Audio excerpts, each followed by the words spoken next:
저희가 지금 요한계시록을 계속해서 하고 있는데요. 요한계시록 22장 중에 벌써 18장을 하고 있습니다. 지금 물 위에 사람들의 피 위에 사람들의 그런 정신세계 위에 그것을 지배하고 있는 큰 음녀는 어린 양과 싸우기 위해서 10뿔을 가진 10나라의 왕들을 선택해서 아마겟돈 전쟁을 치르려고 하고 있습니다. 그런데 그 아마겟돈 전쟁에서 어린 양이 승리해서 졌어요. 자, 지니까 어떻게 되냐면 그 한패였던 그 10뿔을 가진 왕들과 짐승들이 그 큰 음녀를 배반하기 시작하는 겁니다. 그러므로 사도 요한에게 지금 큰 성 바벨론이 망하는 것을 지금 알려주고 있는 거예요. 근데 망하는데 여러분, 망하는 것도 단계가 있습니다. 그냥 망하는 게 아니라 수치심을 당하고 망하는 것으로 얘기합니다.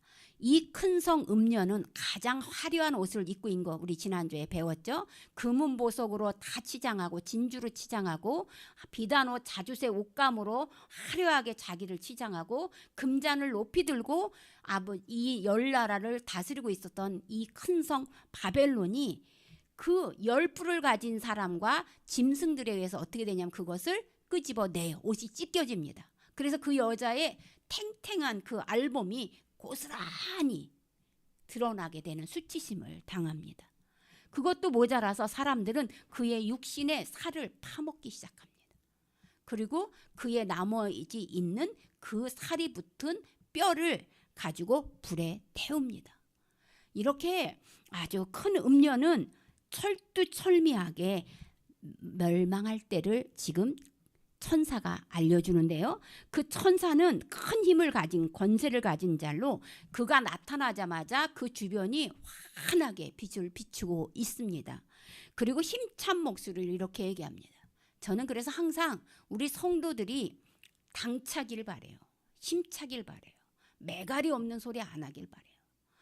천사가 힘찬 목소리로 이렇게 말합니다. 무너졌도다 무너졌도다 큰 성 바벨론이여 라고 외치고 있습니다.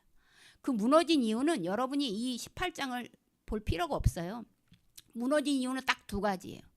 하나님께서 음행의 진노의 포도주를 같이 마셨기 때문입니다.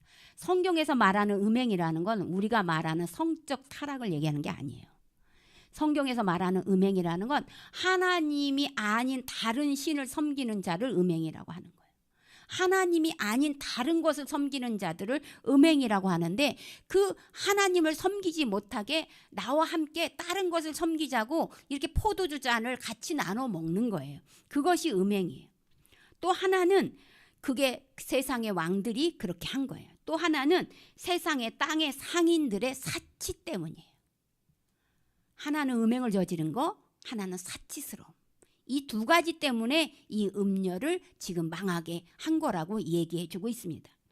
자, 근데 첫 번째 천사는 힘있게 이 음녀가 망한 이유를 얘기를 해줬어요. 근데 곧이어 두 번째 천사가 나오는데 이런 음성이 나와요. 이 사람은 큰 소리로 얘기하지 않아요. 왠지 뭔가 온유한 목소리로 이렇게 얘기합니다. 내 백성아, 거기서 나와 그의 죄에 참여하지 말고 그들이 받을 재앙을 받지 마라.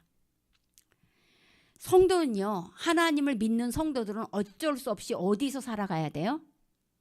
이 세상에서 살아야 돼요. 여러분도 마찬가지예요. 근데 이 세상은 하나님이 우리에게 허락한 땅이 아닙니다. 우리는 어디 사람이에요? 하나님의 나라 사람이야. 천국 사람이야. 천국의 시민권이 있는 사람인데 하나님께서 이 땅에 있는 이것을 마귀에게 주면서 다스리라고 해. 그랬더니 이 땅에서 근데 잠시 잠깐 동안 길어야 120년 동안 이 땅에 살고 올라와야 되는 거예요. 하나님 그런데 누가 그렇게 물어봐요. 선악과를 왜 둬가지고 죄를 짓게 만들었냐고. 그럼 이 땅에 왜 살게 했을까요? 똑같은 질문이에요. 그럼 우리는 그냥 처음부터 천국에 살면 되지 왜 이 땅에 살게 했을까요? 하나님을 섬기는지 안 섬기는지 알아야 될 거 아니에요. 여러분은 다 누군 줄 알아요? 가면을 쓰고 있어요. 저도 가면을 쓰고 있고. 마치 양인 것처럼 순진한 척하고 있어요. 하나님을 잘 섬기는 자인 것처럼 아주 가면을 쓰고 포카페이스를 유지하고 있단 말이에요. 그런데 하나님은 그 사람들이 내 말을 지키나 안 지키나 이 세상에서 구별된 삶을 살으라고 말씀으로 얘기하고 있는 거예요. 그래서 구별되는 사람들을 하나님의 나라로 데려가기 위해서 이 땅에서 120년이라는 기한을 살게 해주신 거예요. 자, 그런데 지금 하나님의 때가 돼서 이 세상을 벌하고 있는 거예요. 하나님을 믿지 않게 막 유혹했던 왕들, 그 다음에 그 왕들 밑에서 빌어먹으면서 이쪽을 챙기는 장사꾼들을 지금 하나님께서 다 벌을 내리고자 하는데, 근데 애굽 땅에 벌을 내리고자 10가지 재앙을 줬는데 믿는 백성들도 그 자리에 있으면 그 벌을 같이 받을 거기 때문에 지금 너희는 고센 땅이라는 곳에다가 이렇게 믿는 자들을 모아놓은 것처럼 하나님께서 천사를 통해서 뭐라고 얘기하냐면 그 땅에서 너희는 나오라고 지금 천사를 통해서 이야기하고 있는 거예요. 이해되셨습니까? 그러니까 지금 하나님은 이 땅에 있는 큰 세력을 가진 왕들을 멸망하려고, 이 땅에서 하나님이 주신 부와 명예를 가지고 자기만 배부르게 먹고 사는 이 부자들의 사치스러움을 멸망시키려고 하는데 누가 밟히기 시작하는 거예요? 그 옆에 있는 하나님을 믿는 성도들이 같이 벌을 받을까 봐. 그래서 빠져나오라고 이야기하고 있습니다. 사실은요, 우리들은 기도할 때 하나님 어찌하여 내가 하나님을 믿는데 이런 어려움이 있습니까? 하나님은 지금 계신 겁니까? 여러분 혹시 그런 기도 한 번도 해본 적이 없으세요? 저는 많이 해봤어요. 막 앞이 너무 답답하고 이런 상황이 너무 몰아갈 때, 그럴 때 하나님 마치 안 계신 것 같은 거예요. 근데 성경 말씀에는 반드시 갚아주리라고 말씀하는데 도대체 언제 갚아주는 거예요? 언제? 하나님의 시간과 우리의 시간은 다른데 언제 갚아주냐고 혹시 질문한 적은 없으세요? 근데 오늘 이 본문에서 뭐라 그러냐면 그들의 행한 것에 갑절을 갚아준다 그래요. 그들이 성도들의 목을 따서 피를 흘렸으면 너희들은 2배로 목을 따서 피를 더 흘리게 할 거야. 그들이 성도들의 물건을 갖다가 훔쳐가지고 우리 성도들이 가난하게 살게 했다면 하나님이 그들도 가난하게 2배나 그렇게 살게 해주겠다고 오늘 본문에는 그렇게 선포를 하고 계신다는 거예요. 하나님의 말씀은 1.1획도 지키지 않는 말씀은 없습니다. 저는 그걸 믿어요. 여러분도 믿기 바랍니다. 그런데 자, 그러면 하나님의 진노를 사는 음행이 도대체 구체적으로 뭐예요? 성경이 너무 어려워서, 요한계시록이 너무 어려워서 우리가 몰라요. 그러면 7절이 그 답이 나온 거예요. 자, 7절을 띄워주시고 7절을 함께 읽어보도록 하겠습니다. 시작. 그가 얼마나 자기를 영화롭게 하였으며 사치하였는지. 자, 이거 보십시오. 첫 번째, 이들이 하나님의 진노를 사게 한 첫 번째 이유는 뭐예요? 자기를 얼마나 영화롭게 하고 사치스럽게 했는지. 그러니까 뭐냐면 하나님을 섬기는 일보다 자기 자신을 믿는 거예요. 저는 이런 사람 굉장히 많이 만납니다. 여러분도 전도하다 보면 하나님을 믿으세요? 그러면 안 믿어져요. 하나님은 어디 있어요? 보이지도 않는데. 그 하나님 믿으려니 차라리 내가 돈을 믿겠어요. 저를 믿겠어요. 우리 엄마를 믿겠어요. 아주 다양한 핑계들을 댑니다. 이거를 2글자로 뭐라 그러는지 아세요? 교만. 하나님이 이 세상에서 제일 싫어하는 사람이 누구냐? 교만한 자예요. 고개 빳빳이 들고 나 외엔 다른 사람이 없는 것처럼 하는 사람들, 하나님은 그 사람들을 2배나 갚아주겠다고 오늘 말씀하고 있습니다. 저는 전도를 하다가 그런 사람을 만나면 그렇게 사세요 그러고 와요. 왜요? 그들의 끝을 아니까. 나는 그렇게 고개 빳빳이 들고 살다가 어떻게 되는지 아세요? 고개 빳빳이 들고 죽어요. 그렇게 사시라고요. 그러면 와서 하나님, 제가요, 내가 전도를 했는데요, 고개 빳빳이 들어서 제가 이렇게 얘기했어요. 그럼 하나님 뭐라 그랬냐 알아요? 또 가. 몇 번까지 가요? 그 횟수는 네가 정하는 거 아니야. 찍고 또 찍고 찍고 또 찍고 그래도 하나님의 때가 될 때까지 걔가 안 넘어오면 걔는 멸망으로 갈 것이고 네가 수고한 그 대가는 너에게 상급으로 갈 것이야. 하나님이 제일 싫어하는 자, 교만한 자예요. 자기만을 영화롭게 하는 자예요. 자기만을 화려하게 입고 자기만 치장하는 자, 사치스러운 자들 싫어하십니다. 하나님은 뭐래요? 두 벌 옷이 있거든 한 벌을 나누어 주라 그래요. 그러므로 사랑하는 성도 여러분, 여러분은 그거를 아셔야 돼요. 자, 지금 교만한 자들이 지금 이 세상에 보이고 있습니다. 자기가 전쟁을 일으켜놓고 전쟁이 일주일 안에 끝날 거라고 얘기했어요. 그런데 자기 생각대로 전쟁이 일주일에 끝나지 않는 사람들이 몇 명 있어요. 그죠? 여러분도 아시죠? 누구라고 얘기하지 않아도. 그런데 여러분, 그 전쟁이 자기는 끝날 것 같다고 얘기하지만 전쟁은 끝나지 않습니다. 왜요? 그가 교만하기 때문에. 전쟁을 일으키게 하신 이도 하나님이시고 전쟁을 멈추게 하시는 이도 하나님이신데 자기가 할 수 있다고 호언장담을 했거든요. 자기가 예수라고 얘기하고 있거든요. 자기가 예수님한테 이걸 받았다. 예수님은 전쟁을 일으키라고 얘기한 적이 없습니다. 예수님은 전쟁을 일으키라고 얘기한 게 아니라 화평하라고 얘기하고 있습니다. 이것이 하나님의 이름을 망령되게 하는 것입니다. 그래서 이 잔이, 진노의 포도주 잔이 이제 쏟아부을 때가 얼마 남지 않았다고 사도 요한에게 환상을 보여주는 거예요. 사람은 참 간사한 사람인 거 여러분 아세요? 아까 그 108편의 시편에 모든 상황 속에서 내가 내 마음이 확정되고 확정됐다는 거기 속에 다윗이 하는 고백이 있어요. 내가 지금 에돔이 쳐들어왔는데 내가 다른 사람들은 지금 북쪽에 있는 사람들도 아람 연합군이 형성됐고 남쪽으로 지금 오는 사람도 에돔과 모압과 블레셋이 연합군으로 서두르고 있는데 그럼 다윗은 사람들이 이렇게 속삭인다는 거예요. 너도 연합군을 만들어야지.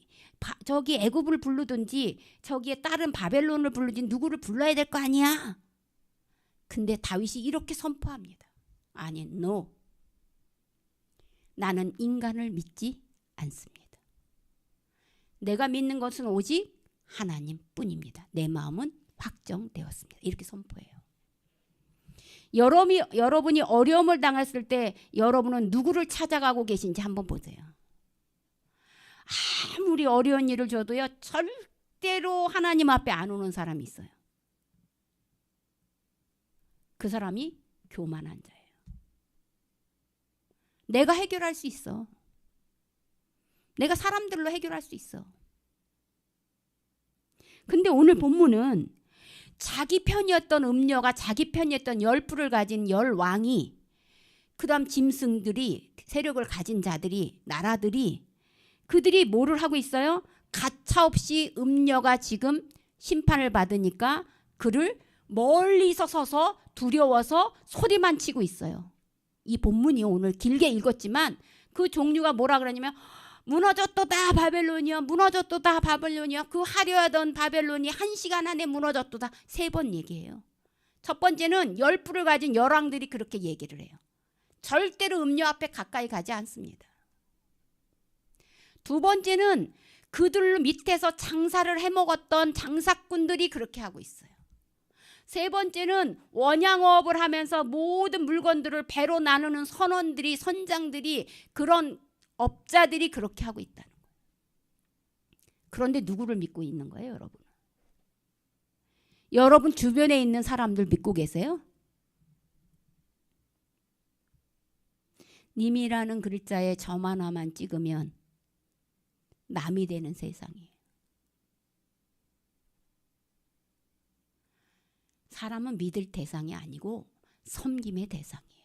여러분이 믿어야 되는 것이 누군지, 내 마음을 줄 사람이 누군지를 분명하게 알아야 되는 거예요.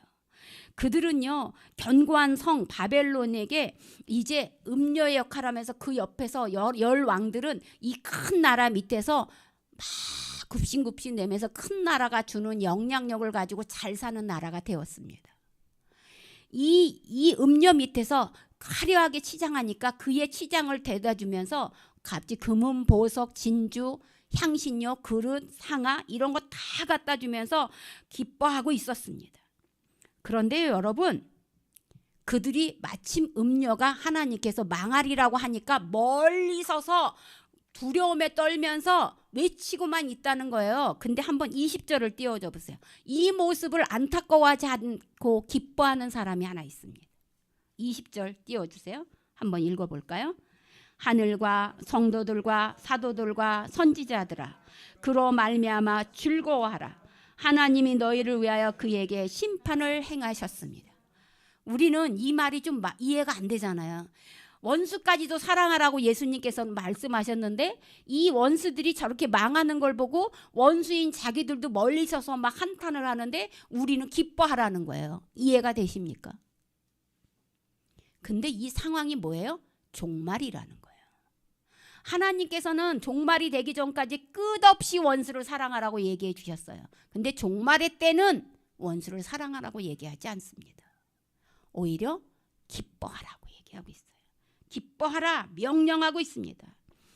너희를 위하여 그에게 심판을 내. 우리가 기도할 때 하나님 원망하고 기도하죠. 도대체 그때는 언제 오는 거예요? 도대체 우리는 이 고난을 어디까지 당해야 되는 거예요? 하나님은 기억하시고 그 심판을 지금 하고 있으니 너희는 기뻐하라는 거예요. 그때는 아이고 어떻게 우리 남편이 저기 있는데, 그때는 그렇게 하지 말라는 거예요. 그 전까지는 최선을 다해서 여러분들이 전도를 하되 그 심판의 때에는 그런 짓 하지 말라는 거예요.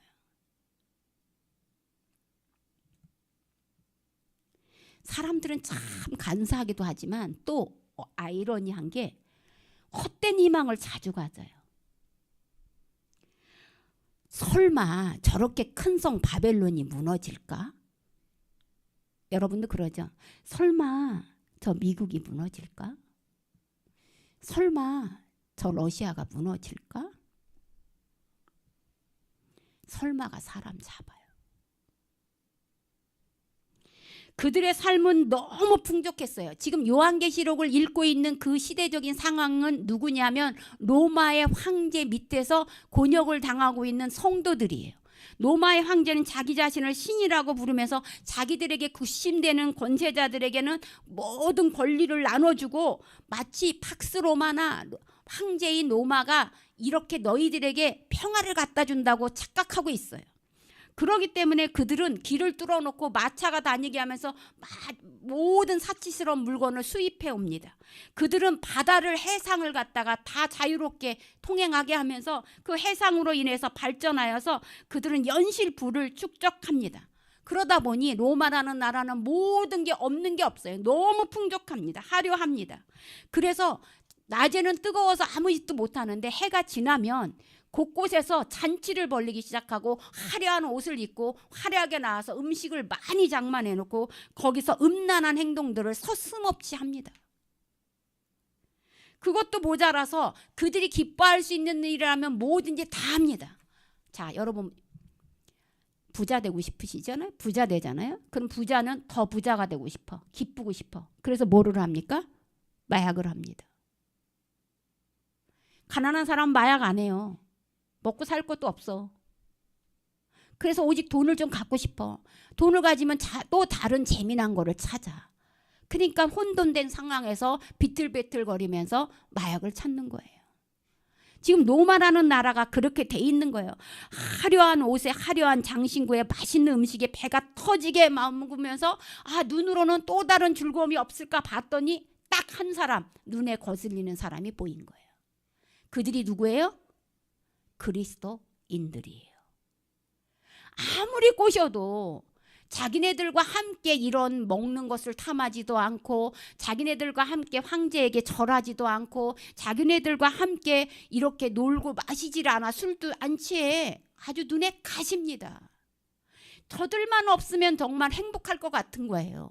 그래서 어떻게 했어요? 짐승들을 굶겨놓고 사람들 그리스도인들을 잡아다가 짐승의 우리에 가둬놓고 살이 뜯겨져서 죽는 꼴을 보면서 어떻게 하고 있어요? 깔깔대고 웃고 있는 거예요. 아까 제가 말씀드렸죠. 찬양할 때. 내 형제가 내 집에서는 싸워. 그런데 밖에서 내 형제가 당하는 꼴은 못 봐. 근데 하나님이 내 사랑하는 자녀가 지금 그 꼴을 당하고 있는 걸 참고 계시겠습니까? 하나님 눈에 지금 뭐가 나고 있는 거예요? 피눈물이 나고 있는 거예요. 잠자는 하나님의 코털을 건드리고 있는 거예요. 누가? 이 음녀 로마가. 바벨론이라고 하는 그 나라가 지금은 로마예요. 이 상황적 배경에는. 그들이 그렇게 하고 계시니까 그러면 우리는 어떻게 살아야 될까요? 큰 음녀 바벨론 강대국은 그렇게 살았어. 그럼 우리는 어떻게 살아야 될까요? 우리는 성경을 통해서 큰 성 바벨론이 이미 멸망했어. 로마가 멸망한 걸 알고 있어요. 지금 있는 로마는 로마도 아니에요. 그냥 도시에 불과한 거예요. 여기서 말한 큰 성 바벨론이 우리가 섬기고 있는 모든 것, 의지하고 있는 모든 것입니다. 돈을 의지하던 자들은 미국과 이란의 전쟁으로 인해 고물가 시대를 살고 있다고, 경제적으로 어렵다고 징징거립니다. 근데 현실을 보십시오. 절대 어렵지 않습니다. 여러분 어떻게 됐는지 아십니까? 금은보석에 투자했더니 이익이 몇 배나 늘어났고, 주식이나 코인, 가상화폐에 투자했더니 돈이 너무 많이 벌려서요. 이 돈을 쓸 데가 없어서 백화점 문을 여는 10시가 되면 바로 오픈런 하는 사람들이 달려가는 곳이 있습니다. 식품 매장이요? 아니요. 의류 매장이요? 아니요. 어디예요? 명품 매장이에요. 우리는 돈이 없어 죽겠는데 이들은 돈이 넘쳐납니다. 그래서 그런 명품 매장에 달려가서 합니다.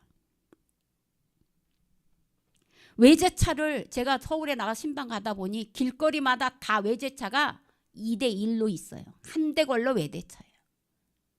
우리나라가 그렇게 잘 살아요?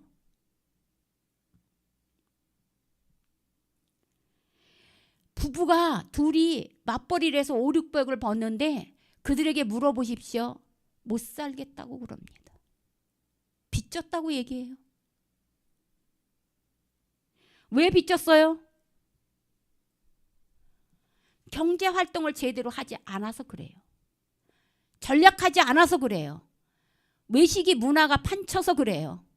집에서 밥을 해 먹으면 30만 원이면 되는 걸 외식을 하면 300이 되는 거예요.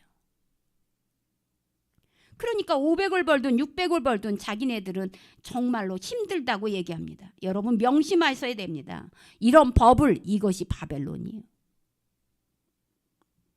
거대한 바벨론은 곧 무너진다고 이 요한계시록에 말씀하고 있습니다.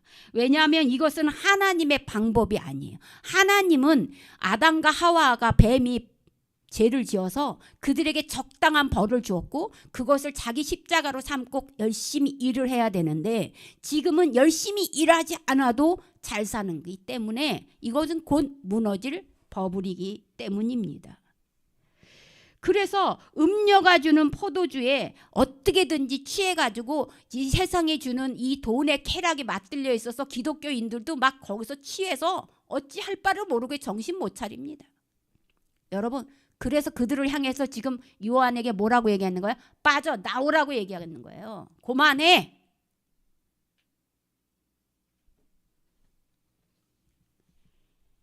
돈의 노예로 살지 마라. 돈 좀 하지 말고 하나님을 향해 좀 너가 사랑을 나눠봐. 하나님의 말씀을 좀 한번 따라봐. 이건 돈만 국한된 얘기가 아닌 거예요. 여러분에게 지금 질문합니다. 지금 당장 여러분에게 어려움이 있다면 여러분은 누구를 찾아갈 것입니까? 대답은 여러분 마음이 했습니다. 돈이 그것을 해결해 준다고 생각하고 있다면 여러분은 이미 망할 자녀들입니다. 사람들이 누군가가 내가 아는 인맥이 그것을 해결해 줄 거라고 생각하고 있다면 여러분은 이미 바벨론 멸망을 자녀입니다. 학교를 대학을 가기 위해서 목표를 정해놓고 열심히 공부하고 있는데 아이고 뭐 이거 우리 선생님이 시험을 쉽게 낼 거야.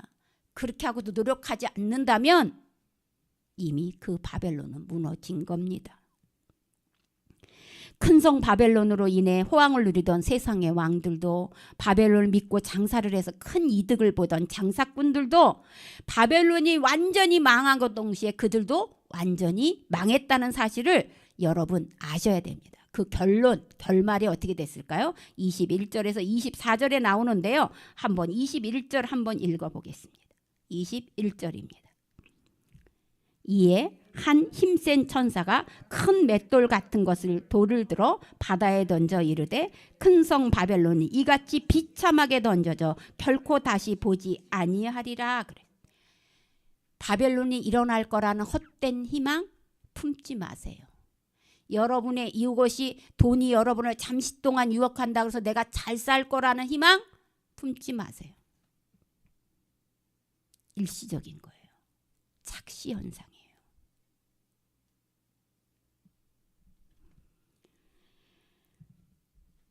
그러므로 여러분 잠깐 동안 여기는 뭐라고 얘기하냐, 왕족들이 복술로 미혹했다고 말하고 있습니다.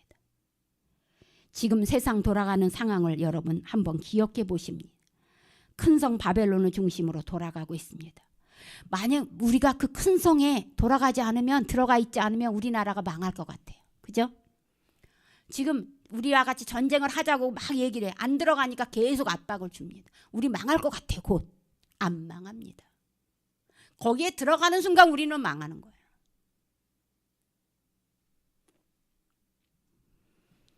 오늘 본문에서는 우리가 보고 듣고 그 바벨론을 향해 있는 우리들에게 화이또다 큰 성이여라고 선포하고 있습니다. 하나님의 긍휼은 더 이상 없습니다. 하나님의 기대도 더 이상 없습니다. 이제 하나님은 결단을 내리시고 그들을 망하게 하실 겁니다.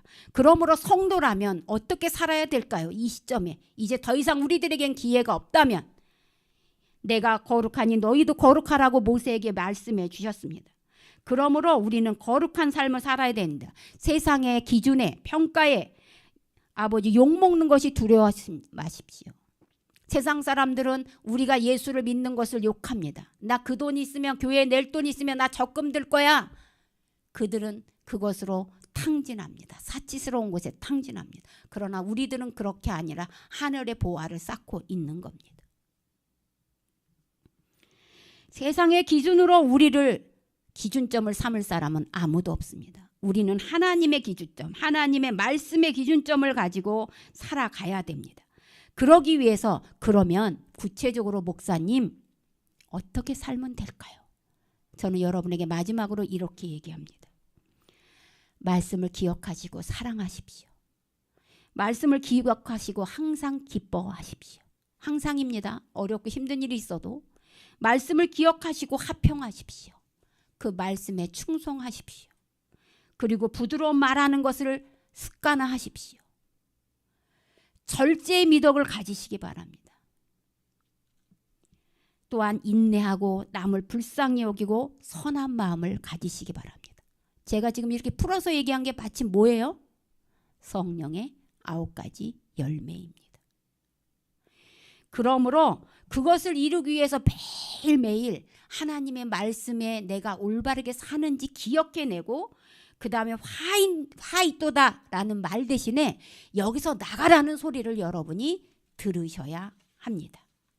그러므로 사랑하는 성도 여러분, 여러분은 멸망의 자리, 큰 음료의 진노의 포도주 잔에 헤비적거리면서 돈의 노예로, 또한 육신의 노예로, 명예의 노예로, 사람들의 인간관계의 노예로 이렇게 하나님이 명령한 것 외에 다른 것에 눈을 돌리지 마시기 바랍니다.